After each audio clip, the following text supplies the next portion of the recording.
ఏమనియా, బాగున్నావా?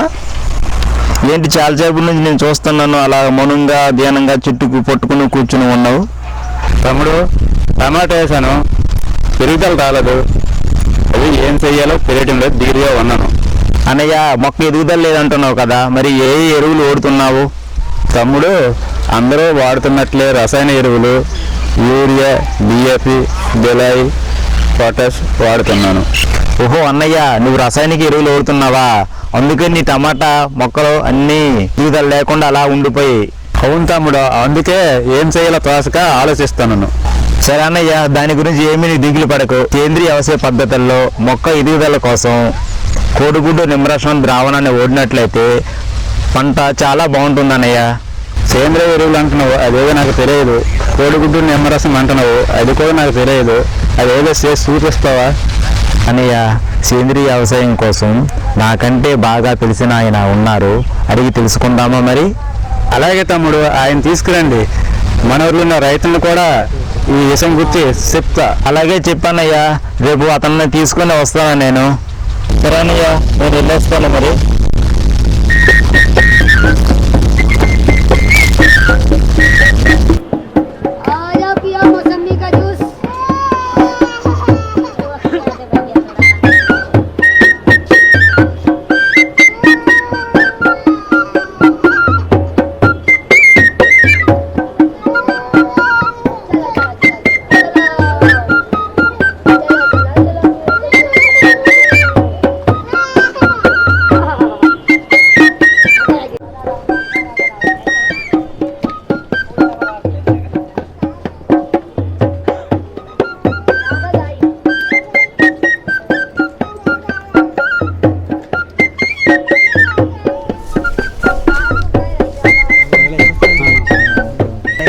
వ్యవసాయం కోసం తెలిసిన చెప్పాను కదా, ఆయన వచ్చారు.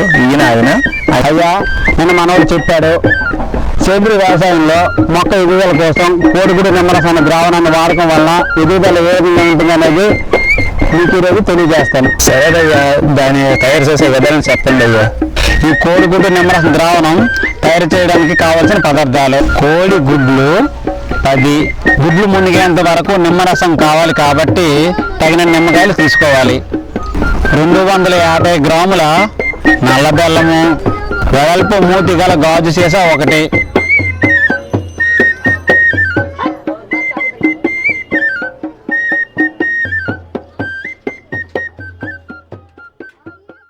ఈ పదార్థాలన్నీ తీసుకున్నాం కదయ్యా, తర్వాత ఏం చేయాలి? ముందుగా మనం తెచ్చుకున్న గాజు సీసాను తీసుకొని దానిలో 10 కోడిగుడ్లు ఒకదానికి ఒకటి పగలకుండా వేసుకోవాలి.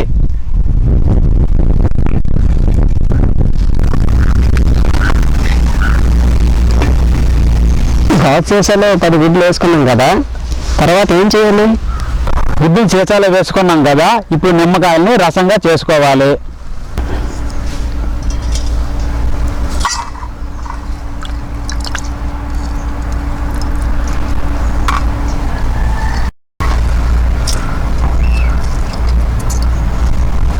ఇప్పుడు నిమ్మరసం అనేది చేసుకున్నాం కదా, దానిని ఈ గాజు సీసాలో ఉన్న గుడ్లు మునిగి 1 అంగుళం పై వరకు నిమ్మరసం అనేది పోసుకోవాలి.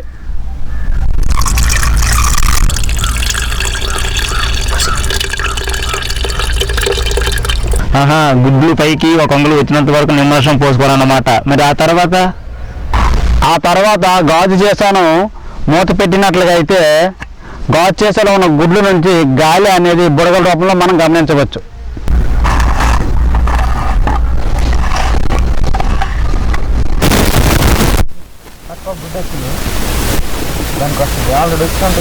దీనిని ప్రతిరోజు మూత తీసి నిమ్మరసం గుడ్లపై ఉన్నది లేదన్నది చూసుకోవాలి. ఒకవేళ లేనట్లయితే కొంచెం నిమ్మరసం వేసుకోవాలి. తర్వాత ఏం చేయాలి? ఈ విధంగా గాజు సీసాలో ఉంచిన గుడ్లు నిమ్మరసాన్ని 10 రోజుల వరకు అలానే మూత వేసి ఉంచాలి. ఆ తర్వాత 10 రోజులు పరిశీలించిన తర్వాత 11వ రోజు వచ్చి దీన్ని మళ్ళీ పరిశీలిద్దాం. సరేనా? వెళ్దాం పదండి.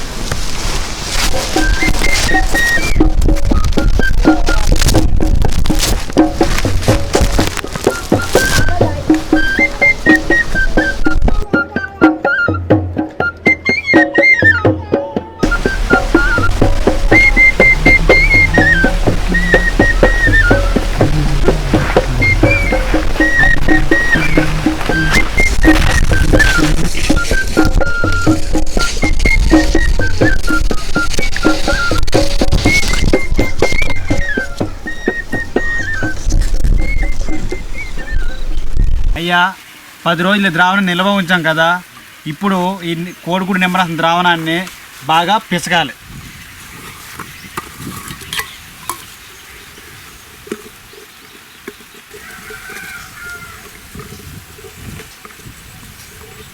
అవునా, ఈ ద్రావణం బాగా పిచికాం కదా, మరి దీన్ని ఏం చేయాలి?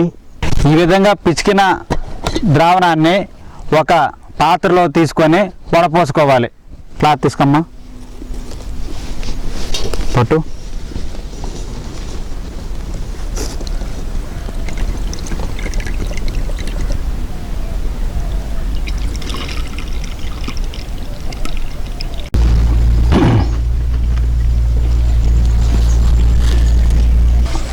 ఇలా వడపోసుకున్నాం కదా, దీన్ని ఏం చేయాలి? ఇప్పుడు ఈ వడపోసిన ద్రావణంలో 250 గ్రాముల నల్ల బెల్లం అనేది కలుపుకోవాలి.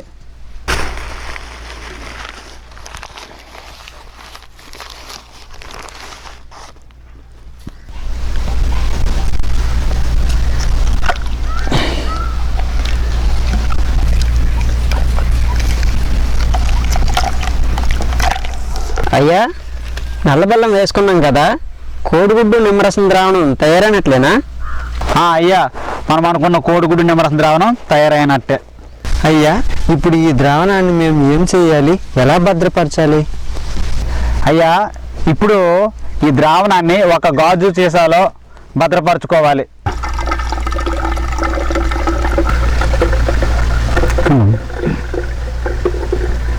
ఈ విధంగా వడపోయిన దాన్ని సీసాలో వేసుకున్న తర్వాత కప్పుకి కింద భాగంలో ఒక ప్లాస్టిక్